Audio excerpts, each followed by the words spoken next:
Umutungo kamere mu Rwanda, imicungire, imikoreshereze yawo. Tubasuhuze inshuti mukurikiye ikiganiro umutungo kamere, ikiganiro cy'ikigo gishinzwe umutungo kamere mu Rwanda. Iki kiganiro kikaba kigamije gukangurira abantu bose akamaro ko kurengera umutungo kamere u Rwanda rufite n'uburyo umutungo wabungwabungwa. Mu kiganiro cy'uyu munsi turarebera hamwe gahunda yo kwandikisha ihererekanya ry'ubutaka ridasaba abatangabuhamya cyangwa abagabo nk'uko bamwe bakunze kubyita. Ariko se niba leta imaze gushyiraho gahunda y'ihererekanya ry'ubutaka ridasaba abagabo, abaje guhererekanya noneho bitwaza iki? Igisubizo muragisanga muri iki kiganiro, aho umuyobozi mukuru w'ikigo gishinzwe umutungo kamere mu Rwanda Dr Emmanuel Nkurunziza aza no kutubwira impamvu hatagikenewe abatangabuhamya mu iyandikishwa ry'ihererekanya ry'ubutaka. Mu kiganiro turi kumwe kandi n'abanoteri b'ubutaka mu mirenge ya Kicukiro na Kacyiru, baratubwira aho iyi gahunda igeze ishyirwa mu bikorwa muri iyo mirenge, kandi n'abaturage bamaze kumva ko ihererekanya ry'ubutaka ridasaba abatangabuhamya riborohereza mu kwihutisha serivisi bahabwa, nk'uko bikubiye muri iki kiganiro mugiye kugezwaho nanjye Jean Paul Mbarushimana.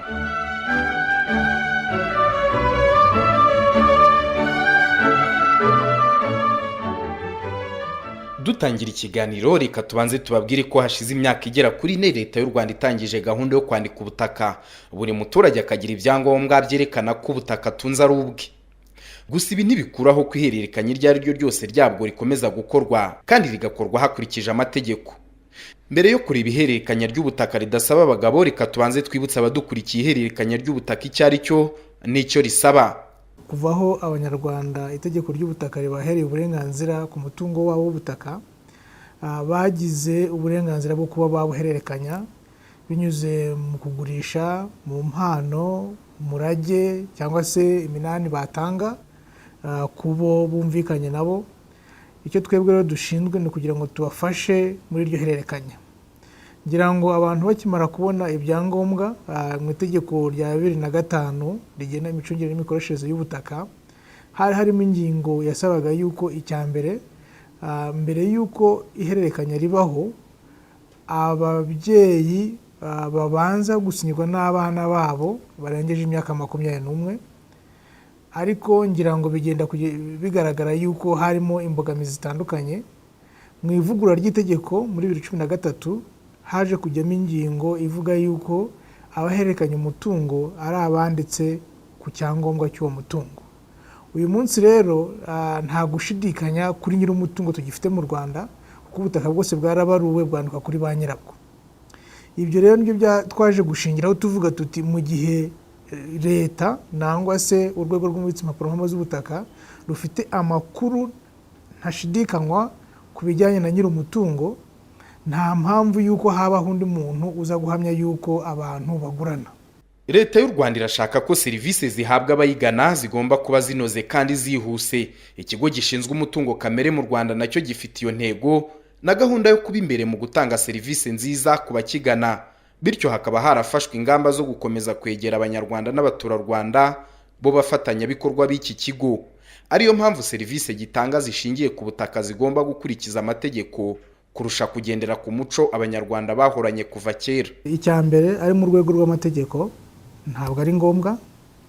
Icya kabiri byaravunanaga, kuko kenshi na kenshi byasabaga yuko ushaka abantu bagomba kuguherekeza kujya gusinya ayo masezerano.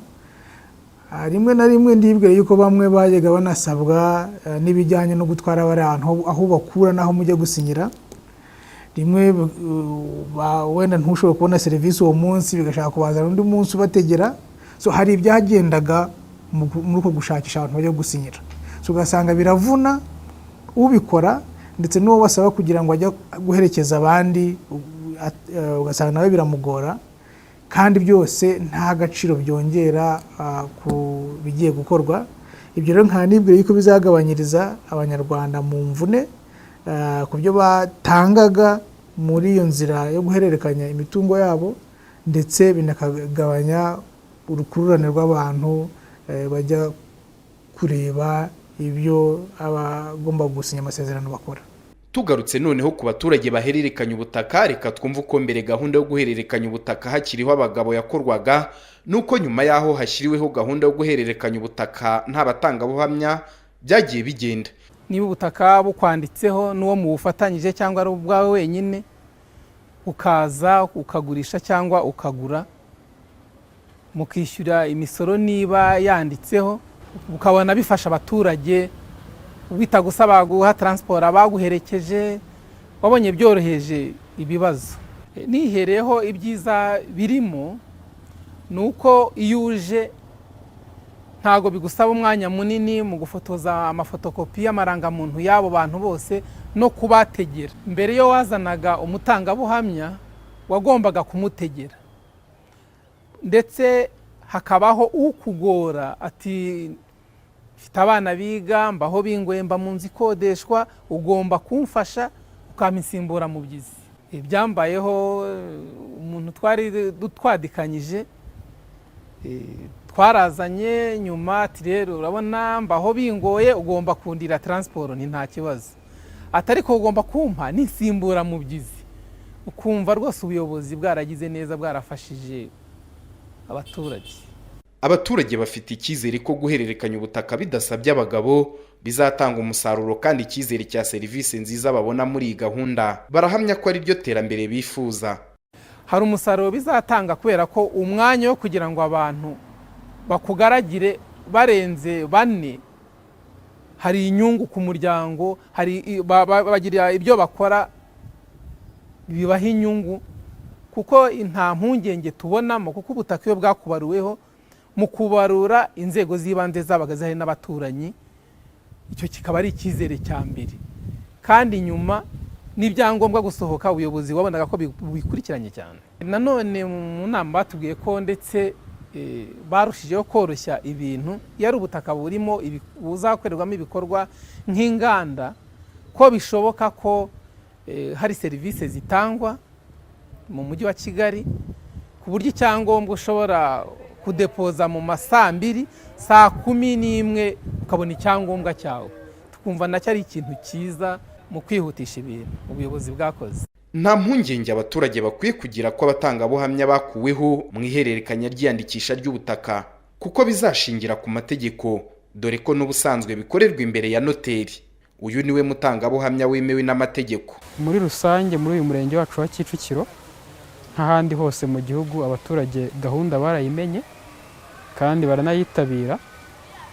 Ku baturage batugana bashaka guhererekanya ubutaka, abenshi barabizi, nageranya ko biri nko ku kigero cya 80%, uko ngeranije nka mitasiyo wenda nka 20 nakira ku munsi, usanga abari hejuru ya 15 baje kwaka iyo serivisi baba babizi, ndetse bagahita banabimbaza bati twamenye neza ko abatangabuhamya cyangwa se abagabo batagikenewe, ahita mbafasha. Urumva ko ni gahunda yumvikanye binyuze ku maradiyo, yarumvikanye, abaturage barayizi, banayakiriye neza. Icyakora cyo wenda turasabwa gukomeza gukora mobilisation kugira ngo nabo bangabo bakeya bajya baza batarabimenya, nabo tubashe kubageraho atari uko bageze ku biro, ahubwo bazajye baza gukora iryo hererekanya, n'ubundi bigaragara ko gahunda bayizi bitiriwe bibagora cyane. Mu kiganiro kandi turi kumwe na noteri w'ubutaka mu murenge wa Kacyiru mu karere ka Gasabo. Iki gikorwa cyabaye cyiza hano mu murenge wa Kacyiru, kuko abakiriya batugana barabyishimiye cyane, kubera ko bahuraga n'imbogamizi nyinshi, aho gutegera abagabo bikabagora cyane, bamwe bakabaka n'andi mafaranga y'ikirenga y'amatike. Ariko bamajije kumenyera ko nta batangabuhamya bagitanga, umukiriya araza ari uwagurishije n'uwaguze, bujuje ibisabwa bagakora ihererekanya nta kibazo. Navuga kugeza ubu nka 98% babyakiriye neza, uretse wenda bamwe baba batuye nko mu cyaro bakiza wenda bataramenya neza ibyo bintu. Ariko hano mu murenge wa Kacyiru twagerageje kubikangurira abakiriya bacu binyuze mu nama dukorana n'abayobozi b'imidugudu, no ku munsi w'umuganda tukababwira ko ihererekanya ritagisaba abatangabuhamya. Kugeza ubu icyo gikorwa cyajyaho nta muntu wigeze arekarama avuga ku kibazo cy'abagabo, ahubwo bose barabyishimiye kuko byabasabaga andi mafaranga. Bamuhamagara akanga kuza, ugasanga bibaye ikibazo cyo kongera kujya gusubiramo dosiye bashaka undi muntu wabafasha. Navuga ko icyo byakemuye cyane ni ikintu kijyanye n'igihe, kuko usanga umukiriya ugurisha n'ugura iyo bahahuriye batiriye bategereza umutangabuhamya biraborohera muri gahunda zabo. Ariko mbere wasangaga iyo hariho n'abatangabuhamya byaragoranaga cyane, basanga abantu baraza bakicara bategereje serivisi, bategereje uwo mutangabuhamya kandi abarebwa n'igikorwa bahageze. Ikigo gishinzwe umutungo kamere mu Rwanda kirasaba abakoresha ihererekanya ry'ubutaka ko hari ibyo bakwiye kumenya no kwitondera. Hari ibintu bimwe abantu cyane bagura amasambu n'indi mitungo itimukanwa twabagira inama kujya bitondera kumenya.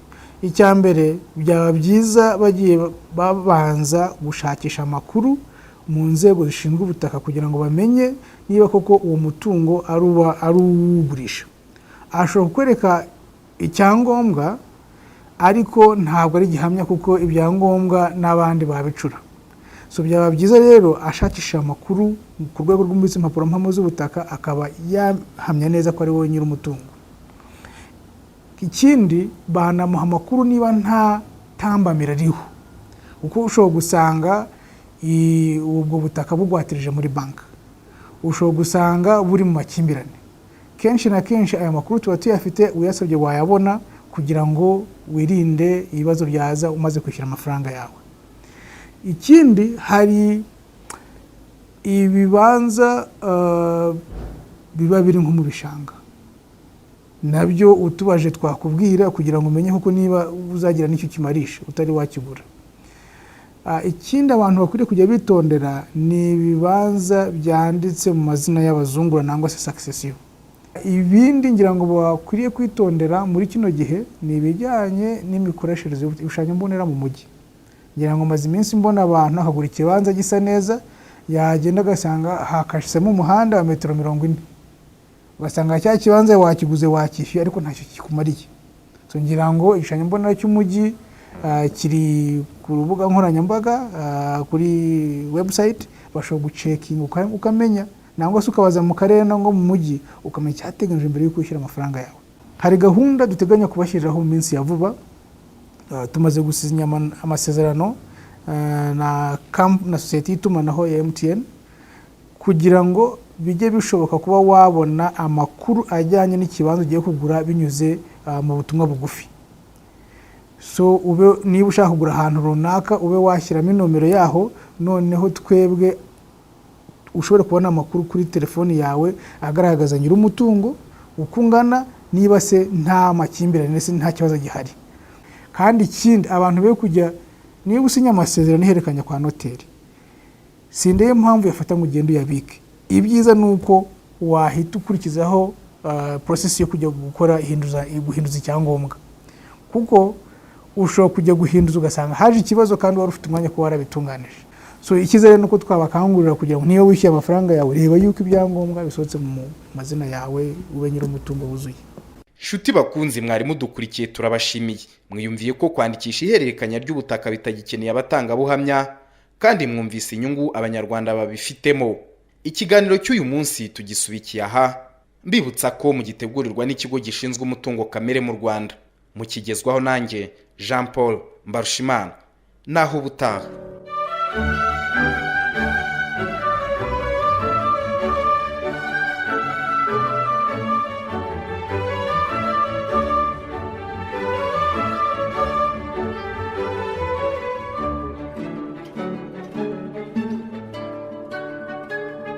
Umutungo kamere mu Rwanda, imicungire, imikoreshereze yawo